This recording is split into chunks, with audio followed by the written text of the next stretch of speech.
প্রধানমন্ত্রীর এত জায়গা জমি লাগবে কেন?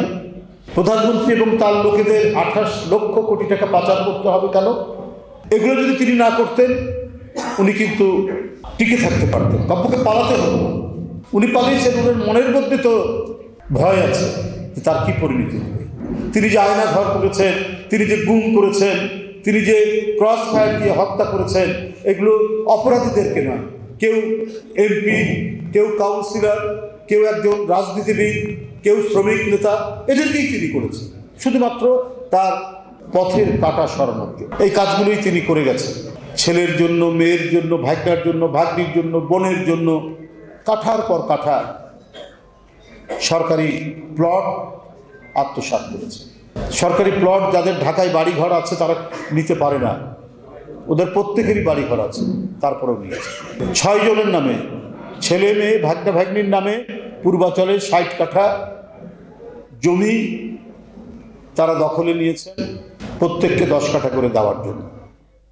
সেটাতে নাকি আপনার ইয়েরও জমি আছে, ওই যে টিউলিপ, যে ব্রিটেনের এমপি ছিলেন, মন্ত্রীও ছিলেন, এবং তার ফ্ল্যাটের কথা তো জানেন যে শেখ হাসিনার ঘনিষ্ঠ একজন ব্যবসায়ী সেই ফ্ল্যাট দিয়েছে।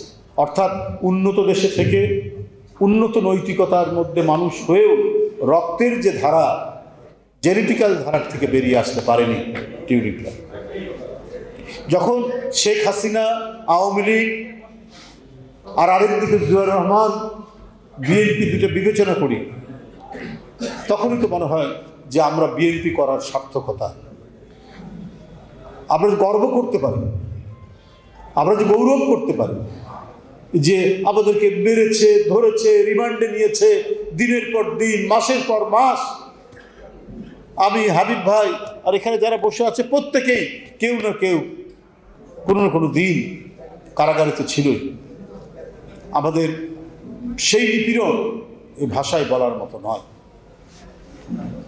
কিন্তু আমরা সহ্য করেছি একমাত্র শহীদ রাষ্ট্রপতি জিয়াউর রহমানের দল করি, দেশনেত্রী বেগম খালেদা জিয়ার দল করি, তারেক রহমানের দল করি, দলের ভারপ্রাপ্ত চেয়ারম্যান।